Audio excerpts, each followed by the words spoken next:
y'all. Welcome back to Anti-War Radio.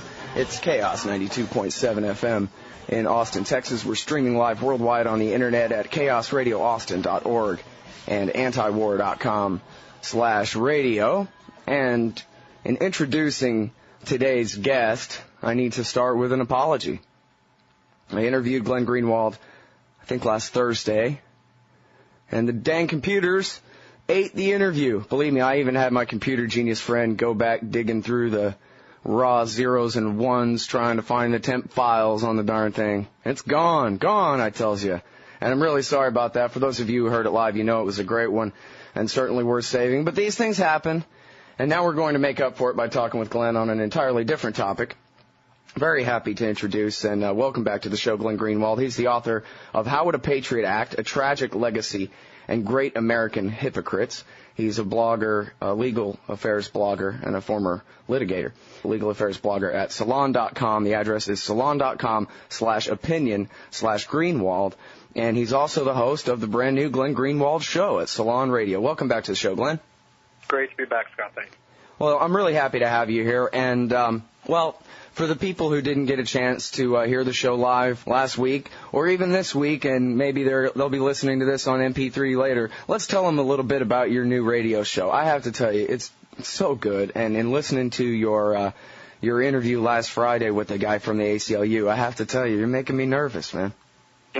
Competition. I told you when I started that I was looking to follow in your foot tracks. But yeah, it's basically Monday, Wednesday, and Friday for the moment. It's typically taped interviews of about 20 to 30 minutes posted at salon.com, and it really was devised to kind of be a supplement to the writing that I do, so that I can interview people who are experts in whatever it is I'm writing about, or often if I'm critical of a political figure or journalist, I intend to invite them on in order to hash out whatever issues there are, and just a way of kind of expanding the coverage that I'm able to give to particular issues. Well, let's see. You got, 4 or 5 of them under your belt so far, right? Yeah, still a novice, but each one, practice makes perfect. So hopefully that's the cliche that can guide me. Oh yeah, well no, I mean you're absolutely great, and for example, the one with the ACLU guy from last week. I'm sorry, I forgot his name. Ben something. Ben Weisner, yeah. Yeah, Ben Weisner. Well, because you're a lawyer and you know these issues so well, the questions you ask are just, absolutely on point, and did even a better job than I did interviewing Warren Ritchie from the Christian Science Monitor about Gitmo last Friday, so that means a lot. No, I'm just kidding. Right, that's the ultimate compliment. Oh, yeah, right, okay. So anyway, listen, I'm really glad I have you on the show today. This anthrax case, I covered it yesterday on the show and went through, all the different things, notes I'd taken and important points worth making. And I sort of felt at the end I didn't have really a narrative to sell anybody, really a story with a beginning, middle, and end, unless it's simply that you just can't believe what the FBI says. But I was wondering if I can use that brain of yours to help explain to the audience here exactly what is the story with the FBI now pinning the anthrax attacks of 2001 on this now dead scientist, Bruce Ivins. Well, we don't know what the story is, and I think that's the most important point. I mean, obviously, the Justice Department and FBI specifically are doing what they always do, which is they selectively leak information to stupid reporters whom they know will uncritically print whatever it is that they tell them without any scrutiny. And so what you see now is basically the standard media circus that, back in 2001 blamed the anthrax attacks on Saddam Hussein in Iraq when that's what they were being fed, and then essentially convicted in public a person who, at least according to the government, is completely innocent, and that's Stephen Hatfield, who is a bioweapons scientist at Fort Detrick, whose life and reputation they absolutely destroyed by purposely depicting as the guilty party, only to then pay him to settle a case 3 weeks ago, a total of $5 million. And now suddenly you're seeing all sorts of claims that there's convincing evidence within the possession of the FBI that Bruce Ivins was actually not just the anthrax attacker, but the one who perpetrated those attacks alone. And what's missing from any of the media accounts, although there's been some leaks in the last couple of days, is any shred of evidence whatsoever that would suggest that he was actually the anthrax attacker. You've seen some circumstantial claims being made that would link him in some way, but nothing of the type of evidence that any rational citizen ought to require before even remotely assuming that what the FBI here is saying is true. And the last thing I would underscore is, this is not just a run-of-the-mill garden variety crime that we ought to want solved, although obviously it is that. You want to know that whoever murdered 5 people and put the country into such fear for those weeks has really been apprehended and identified. But it was a truly momentous, really a truly tumultuous episode that really served to put the country into a much higher state of fear than it would have otherwise been in, and opened up, all sorts of policies and positions on part of the government that would have otherwise been impossible. It was the first lethal bioterror attack ever in United States history, and according to our own government, it was perpetrated by the United States government facility, by a top researcher at a U.S. Army lab. The political significance and the implication is extraordinary. The incentive for the government to lie about what happened here is immense. And so, I would think that the country would demand, and I would think the government would want, a full-scale investigation so that all of these lurking questions can finally be put to rest. Mm-hmm. All right, now, there's a lot of stuff to go on there, but I want to focus on the importance of this in the public mind that you hit on there. You had a great quote from Richard Cohen, a columnist from the Washington Post, where he explained the linkage in his mind that, well, somebody said Iraq and anthrax after this thing, which I took real personally and scared the hell out of me. And from that point, that was how I decided I supported the war with Iraq. And then from there, man, it would have been almost impossible to get me to back down from that position, even as all the links between these things seemed to get thinner and thinner. I use that as an illustrative example. I don't think he was by any means uncommon. It's difficult to remember now because it was so long ago. And what's so bizarre about it is the anthrax attacks have been basically flushed, out of our public discussion. I mean, you hear people all the time, even political figures and media figures saying things like, well, thankfully there's been no terrorism attacks since 9/11. And of course, that's just not true. The anthrax attacks were a terrorist attack on U.S. soil after 9/11, but it's been so deleted from our history that people actually forget that it even happened. And yet if you go back and look at the impact that it had, it's really hard to overstate. I mean, the letters that accompanied the anthrax were deliberately written to link them to Islamic radicalism, and the 9/11 attacks, they were dated 9/11. They said, we have anthrax, you die now, death to America, death to Israel, Allah is great. So there was a clear intent on the part of the attackers to depict in the public mind the connection between the anthrax attacks and the same people who had perpetrated the 9/11 attacks. I think more importantly, though, is the 9/11 attacks, were sort of spectacular. But had they not been followed up very quickly by the anthrax attacks, I think the fear levels would have been contained, in part because they were aimed at, high population centers in New York and Washington, at the Pentagon, the Congress, and the World Trade Center, and so people who lived in the heartland could sort of distance themselves from it. The anthrax attacks, by contrast, killed people just who happened to encounter them through the mail, something that every single American interacts with on a daily basis. And beyond that, the anthrax was sent directly into the heart of our most elite political and media institutions. I mean, they were aimed at the Senate Majority Leader and the Chairman of the Judiciary Committee and America's, best-known news anchor in Tom Brokaw at NBC News and other media outlets as well. So it really created the sense that our social institutions and our social order was being threatened, and that anything was basically possible at that point. Things that could threaten your security that you would never even have anticipated, but that you had no defense against. And it created this real sense of collective helplessness that really compounded the fear levels that the 9/11 attacks had created, and I would suggest elevated those fear levels significantly. I mean, U.S. postal services around the country were shut down. Congress was shut down. They had constant pictures of people in bioweapons uniforms, cleansing public buildings, and talk about whether or not the White House mail system had been infected. And nobody knew what level of anthrax we were dealing with, or there was talk of aerosolizing it and being able to spray it over large metropolitan cities and kill hundreds of thousands of people. So the psychological impact of those attacks were profound.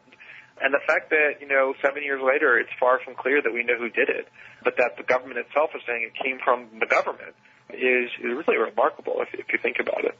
Mm-hmm. Well, and they have been saying it came from the government really all this time, even when they were accusing Hatfield, right? I mean, I remember back, and I don't even know how really important or relevant this is, or, to other information that's already established it, but it was in the Austin American Statesman back then, I think in probably 2002, maybe early 2002, where a rancher said, "Oh yeah, this is my anthrax. I found a cow dead.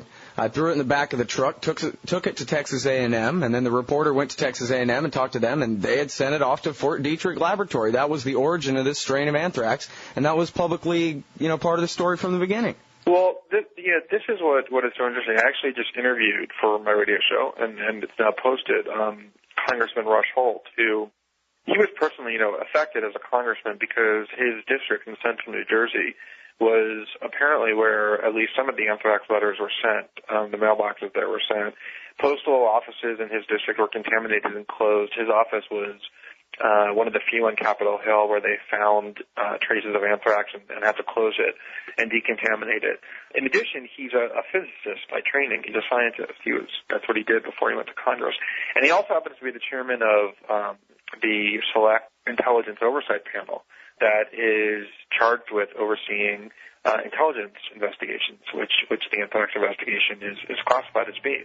So he's a very important person in the Congress and a very knowledgeable one at that as well. And what he just told me was that from the beginning he was able to observe the investigative process, and it was inept in the extreme. I mean, there were, obvious avenues of investigation that were left unexamined for many, many months at a time. There were all sorts of incidents. The FBI gave their consent to Iowa State University to destroy a whole bunch of strains of the Ames strain of anthrax, which is the strain that was used in these letters, things that you would never do. And then they ended up, obsessed on, to the exclusion of virtually every other possibility, Stephen Hatfield for years, who vehemently insisted on his innocence and sued everyone in order to prove it. And so the investigation from the start, just to be generous, was driven by extreme ineptitude of the type that was almost guaranteed to turn their attention away from the true source of the anthrax attacks. And, whether that was done deliberately or just through, common ineptitude, it happened. And that's why no person who's at all rational would think that the FBI has now found the killer. Right. Yeah, that's the funny thing about the FBI. It seems like their whole method of logic is all back asswards, where they just decide, all right, here's the hypothesis, and they're like conspiracy kooks. Look, we're pretty sure that Richard Jewell set off this bomb just so that he could tell people to get away from it and look like a hero. Don't you think, Dan? Yeah, I think so too, Dave. And then that's it. Yeah, and then that's the only thing on which they focus, and they ignore all evidence that conflicts with it, and they interpret all evidence to be consistent with it.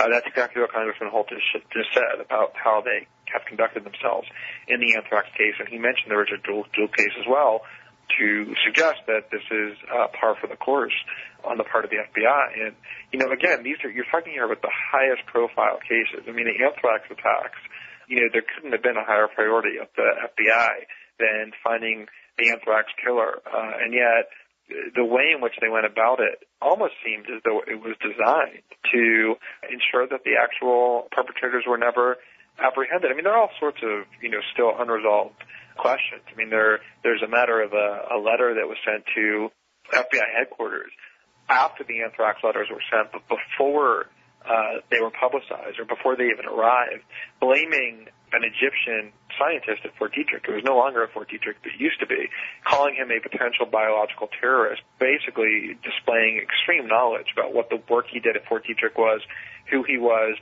almost clearly somebody who would have had to have been at Fort Detrick to have written this anonymous letter, accusing him of being a biological terrorist right before the anthrax attacks began. And he was basically driven away out of Fort Detrick by a cadre of government scientists who constantly expressed anti-Arab hostility towards him and who had demonstrated all sorts of, animus towards Muslim and Arabs for quite a long time. Now, maybe that's a coincidence that someone with a vendetta against him wanted to depict him as a terrorist to the FBI in the wake of 9/11. But the fact that they called him a biological terrorist, almost seeking to blame the anthrax attacks on him before the attacks even occurred, meaning there was whoever wrote that letter had foreknowledge of the attacks, combined with extensive knowledge of Fort Detrick, would mean that would be a very glaring avenue of inquiry that you'd want to pursue. Right. I mean, and yet they've done virtually nothing. It doesn't even really matter whether ultimately it was the so-called Camel Club, these people who harassed this guy Assad, who were responsible for this. No matter who it was that sent that letter, they know something. And what was it I read on your blog, the quote from the guy who said, they zero-filed it, which means some bureaucrat in the FBI deliberately or through complete incompetence or what, I guess we'll never know, decided this isn't important. Well, geez, it was sent before anybody even knew that the anthrax attacks had happened, so it must just be a hoax, and threw it in the trash. This is your number one clue. Well, this is why, what's so interesting about it is, one of the things that Congressman Holter said is, and Tom Daschle said this on the weekend shows, and Pat Leahy has been complaining about this forever, and of course Leahy and Daschle were the targets of the letters, that they've been completely blocked out of learning any information about what the FBI has been doing for years. Congressman Holt said that they were constantly stonewalled, even when they would call the FBI investigators to their committees. They would ask questions, and they would just sit there and read them pro forma statements that were probably written by Congressman Holt at some, congressional liaison office. So the FBI has been, just contemptuous of the idea that the Congress should have any right to know what they're doing and exercise oversight. And what Congressman Holt said as well is that, obviously the Congress has had a great deal of difficulty even trying to, with subpoenas, get information from the executive branch. And what I told him, I thought the only avenue of, that would be worthwhile pursuing, what was absolutely needed, was some kind of a commission along the lines of the 9/11 Commission, an external commission that is created specifically to investigate all aspects of the anthrax attacks and is endowed with full-scale, irresistible subpoena power so that they have the power to obtain all evidence and all government officials are compelled to respond the way they were at the 9/11 Commission, and that then there be a public report that is as thorough as can be, setting forth all the facts and divulging what happened. And he said he supports that. That's the only way. And there's all kinds of reasons to think that even with that, you're not going to get anything close to a full explanation. But clearly, it's of that magnitude. And there are enough, questions and errors and misguided events that have occurred that I think strongly suggest that kind of commission is urgently needed, or else, large portions of the public will just continue to believe that the true series of events continues to be concealed. Mm-hmm. Now, that's interesting that he agreed with that idea and said that was a good idea, and I guess you already sort of implied there that, you may end up getting Philip Zelikow writing the dang report at the end, and it's maybe only the best we can do. I was going to ask you, and I think I already know this is far-fetched, but you're actually a lawyer, so I want to make sure about this. Other than a blue ribbon panel or the FBI, can this case not be turned over somehow to some state police or to, forgive me, BATF, anybody but the FBI to do this case, or this is simply their jurisdiction, period? Yeah, it's their jurisdiction. I mean, it's an interstate crime that has been committed across state lines, and so the FBI has been assigned with the investigation.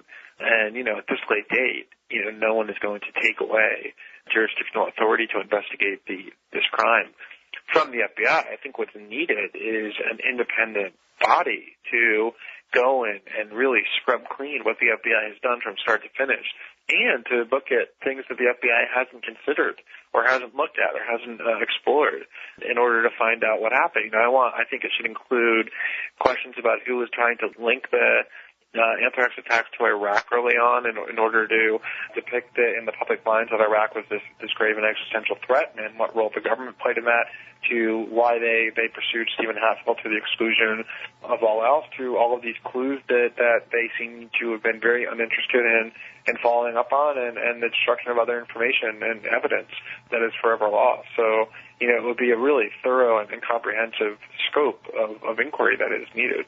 Well, tell us a little bit about the linking of the anthrax attack to Iraq. I have to say I was just shocked to see, not surprised, shocked though, to see the footage of John McCain on the David Letterman show within days, correct, of the attack, saying that Iraq may have been behind this. Yeah, what was really bizarre about that was that actually occurred almost a week before even the ABC story that I've written a lot about was broadcast, where they said that tests performed at Fort Detrick had discovered the presence of bentonite in the anthrax that was a hallmark of the Iraqi biological weapons program, a totally fictitious, fabricated report, clearly fed to ABC by people who wanted to link the attacks to Iraq in the public mind. But even a week before that, almost a week before, McCain, as you say, was on the David Letterman show, and out of the blue, I mean, completely unprovoked, he was asked actually by Letterman about how things were going in Afghanistan. And after he said how great things were going, he then volunteered that a, quote, second phase of this very well might include Iraq because there are indications, as he put it, that Iraq might be responsible for the anthrax attacks, and then added, rather threateningly, gravely, that if that turns out to be the case, then some tough decisions are going to have to be made. And then 3 days later, he and Joe Lieberman both went on Meet the Press and vehemently argued that Iraq would have to be targeted by our government and that Saddam would have to be removed and we would have to take out Iraq, as they put it. And Lieberman was asked about anthrax and claimed that the information he had, proved that there was either a huge amount of money behind it, that it was state-sponsored, or that it was stolen from the Russian anthrax program, none of which apparently, at least if you believe our government now, was true. And so the question then becomes, who was giving them that information? What information did they have that led them to go on national television and make these extraordinarily inflammatory claims about anthrax that turned out to be totally false? You bring this up on your blog. I don't want to ask you to speculate too much. Answer it however you like. But it sure is strange, isn't it, that the guys in the White House were eating Cipro pills before the anthrax thing even started? Yeah, not only were the people in the White House eating Cipro before the anthrax started, but, everybody basically in the know, all the longtime journalists and all of those people connected into the Beltway power system were all popping Cipro back then, way before the anthrax attacks were publicized or had occurred. Now, there may be an innocent explanation for that, which is, well, they had intelligence reports that, Al-Qaeda had been planning anthrax attacks, or that Iraq or other Middle Eastern enemies might have been threatening them, or that it's just a precaution that the government had already, with pre-existing plans, had decided people should take in the event of a high-level terrorist threat. That's all possible. Or it's possible that given that the anthrax attacks came from the government by their own account, the fact that the government itself decided that they were going to quietly take Cipro in order to shield themselves from anthrax before the attacks occurred begs for an inquiry as to, why was it that on the night of September 11th, Dick Cheney and his office were given Cipro on their way out the White House door to Camp David, where they were, being shuttled off to for safety. And who were, Richard Cohen, going back to him, wrote a column saying that he was told by a, quote, high-level government source that he ought to carry around Cipro with him. Who told him that, and what was the basis? Now, you don't have to be conspiratorial about it. You can just say, and I think, any rational person would agree, that question deserves answers. And maybe the answers are very innocuous. Maybe, our government was exerting an excess of caution or the right amount of caution, and had good grounds for doing so. Or maybe, the answer is less innocuous, but we at least ought to know. Yeah, maybe they thought the September 11th attacks just weren't traumatic enough, and they wanted to crank it up a couple of notches. Yeah, you just don't know, and that's the point, is that, unanswered questions of that type is exactly what breeds extreme distrust on the part of the citizenry and the government and in the media, and is the fertile ground for conspiracy theories. When you hide information and refuse to answer questions, it's only natural that people will begin speculating about what really happened in ways that are irrational and in ways that aren't.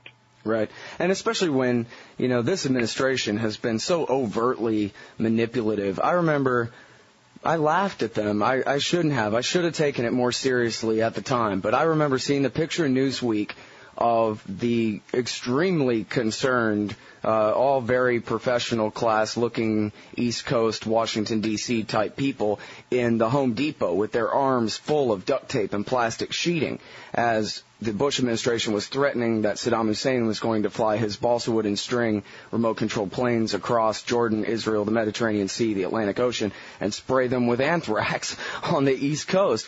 But people really were scared of that. I thought it was the silliest thing I'd ever heard, but people really were traumatized by that kind of thing. I don't know if this is actually true, but I believe one guy actually suffocated himself by wrapping his house in so much plastic that he died of it. Mm-hmm. Yeah, I haven't heard that, but the reason why I had written earlier this week that I thought the anthrax attacks were the second most consequential event of the Bush presidency after the 9/11 attacks, and arguably even more consequential. And whether one wants to agree with that or not, what is clearly the case is that all of the controversial government policies of the last 7 years that we've been endlessly debating, from the attack on Iraq to warrantless eavesdropping to the use of torture to secret prisons to the acquisition of unlimited executive power, all is grounded in the extreme levels of fear that the population was in the wake of the 9/11 and anthrax attacks. I mean, everything grows out of that. And so whatever else you want to say, there's just no denying that the level of fear that these attacks were able to create in the minds of the public, justifiably or not, was of unparalleled significance in everything that happened in our country and in the world for the many years after that. And so for me, the one intolerable result of all that is to have a situation where all of those matters are anything other than thoroughly and satisfactorily investigated.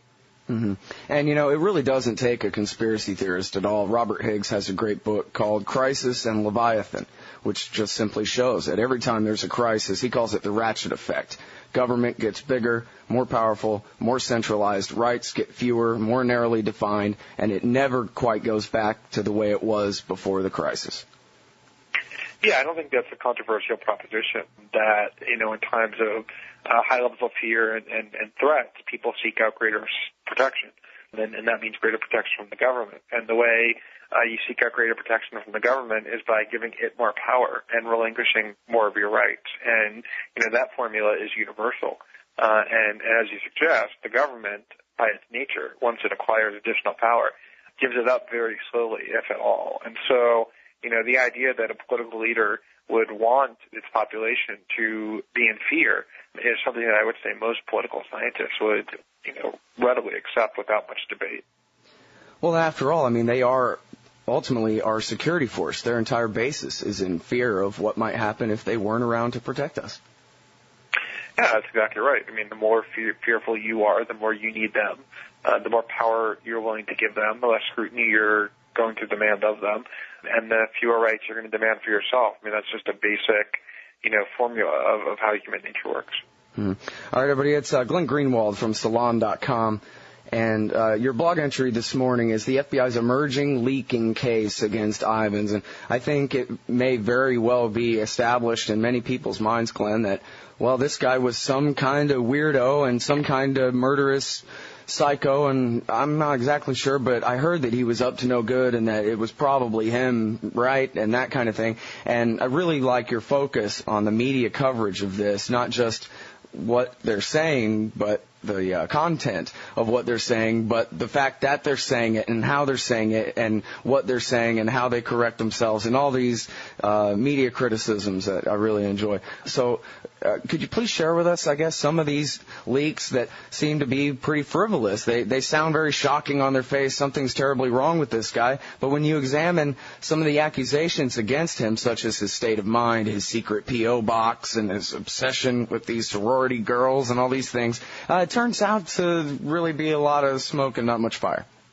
Yeah, that's what the government is obviously trying to do, and that to me suggests that they don't have a lot of confidence in their actual case. They're trying hard to turn him into this creepy psychotic, way ahead of time before they ever have to show their evidence. That in the public mind, there's already a pre-assumed conception of him, there's something, as you say, just very wrong with him. So that on some level, there's this notion that even if he's been wrongfully accused, he really cares. Good riddance. He was, some creepy weirdo. And just to, the illustrative example that I used is yesterday I saw an AP report that was very aggressive in its reporting. They were all excited they had been given an exclusive leak by the FBI that supposedly, one of the questions here is if the anthrax was mailed from central New Jersey, as I indicated earlier that it was, why was Bruce Ivins, who lives in Maryland and works in Maryland, in central New Jersey, and is there any evidence linking him to or putting him in central New Jersey during this time? And this leak was designed to answer that. It said that he had this decades-long obsession with a sorority, and that this sorority was only 100 yards away from the mailbox in central New Jersey where the anthrax letter was sent, implying that meant that he had some connection to the mailbox because he was lurking and stalking the sorority and then just somehow dropped the anthrax letter off right where near the sorority was located. Well, that's a ridiculous claim and laughable on its face, the idea that a case could be built on something that tenuous. But, it's worth noting if that were really true. But then the AP, an hour after they published that initial article, published an updated one. And it turns out that actually there is no sorority. That's the Princeton campus. There is no sorority house on that campus. There's no place where the sorority girls, congregate or live. There's no standard sorority house. That what actually is 100 yards away from the mailbox is not the sorority itself, but just some storage space that the sorority uses to keep, their rush materials and their initiation products and flyers and the like. I mean, it'd be impossible for anyone to even know that. And even if you were obsessed with the sorority, the idea that you would be hanging out or, lurking by their storage space, I mean, that's utterly absurd. The fact that would be a link to, putting Bruce Ivins, giving him a reason to be in New Jersey. And in fact, the AP updated story said, quoted the legal advisor to the sorority as saying that as far as they know, none of the sorority members know of him or had any involvement with him, that they don't have any indication at all that, he interacted with them in any way, shape, or form. And so the already ridiculous leak became even more ridiculous. And then this morning in the New York Times, it got even more ridiculous still because they said that his quote-unquote obsession with the sorority manifested by his having visited several chapters, the last time being in 1981. I mean, when he was in his 30s, early 30s, in Virginia and Maryland, near where he lives. And, the idea that a male in his 30s would visit a sorority on several occasions is hardly, you could criticize it, I guess, but it's hardly anything overwhelmingly unusual. And the idea that somehow constitutes a clue linking him to the anthrax attacks is just utterly stupid. But, the leak was designed and probably worked to create in the public's mind this image of him that he's this, pervert and weirdo lurking outside of sorority houses for decades, linking him to the anthrax mailbox. And in less than 24 hours, the truth got revealed, and it turned out to be less than idiotic. And that's how this process works, is when the FBI leaks that way, they can do so in an unaccountable way that's designed to create a one-sided and often false impression in the public mind of someone's guilt. And that's what they're doing here. Well, I saw I guess I heard the audio because it was just on the telephone, but it was the brother of Ivins calling in on Fox News. Did you see that? I didn't. Oh, okay, well, I'll have to send you the link, but they're trying to get him to say, the only real question they're asking is, you've said on the record that you're not surprised that your brother would do this. Tell us why it is you're not surprised. He'd been, I'm sure you saw in the paper, quoted as saying, I sang like a canary. I'm sure he did it. He's an evil guy and all that kind of thing. Well, his absolute complete, just stumbling incoherence. He makes me sound eloquent or something. It's ridiculous. And he ends up going off on this tangent about how Richard Nixon thought he was above the law, too. And that's how my brother is, like Richard Nixon. And just nonsense. And they're like, all right, well, thanks anyway for your effort. Well, not only that brother is someone who has been estranged from Bruce Ivins for 23 years. The last time they spoke or even saw each other was in 1985. And so the idea that he's a credible witness to talk about his brother is ludicrous. But that was one of the very first people and comments that they had in that initial LA Times story that reported on this story. Listen, Scott, I got to run. Oh, okay. I'm sorry. I didn't realize you're out of time. I was going to ask you about the lyophilizer. But, I mean, I'll just, on that, I'll just quickly say that, that was the Washington Post big leak today. Their big scoop was that he was in possession of this lyophilizer, which they said could be used to convert the wet spores that were commonly used at Fort Detrick into the dry spores that were sent to Senator Leahy and Daschle. And they made it seem like there'd be no reason for him to possess this device other than the fact that he would be the anthrax killer. And yet, as it turns out, there's research that he did that you can find online into anthrax vaccines in which he used this very device, a lyophilizer, in order to render the anthrax usable in his research. It's a very common. I spoke with a researcher today at Harvard's Infectious Disease Institute who said that he would be shocked if somebody researching vaccines, as Bruce Ivins didn't use a lyophilizer. It's an extremely common device. And so the fact that he possessed it is hardly incriminating evidence in any way, shape, or form. And it would be like an accountant using a pencil. It's that common of an instrument for an anthrax researcher to use. So that's the sort of thing that has constituted the public case against him, and that's why I remain extremely skeptical of what we're hearing. Yeah, it's like the case for war. It's 100 things that add up to nothing. All right, thanks very much for your time. Everybody, that's Glenn Greenwald. He's the author of How Would a Patriot Act? A Tragic Legacy, Great American Hypocrites. The blog is salon.com/opinion/Greenwald. Really appreciate it. Always a pleasure, Scott.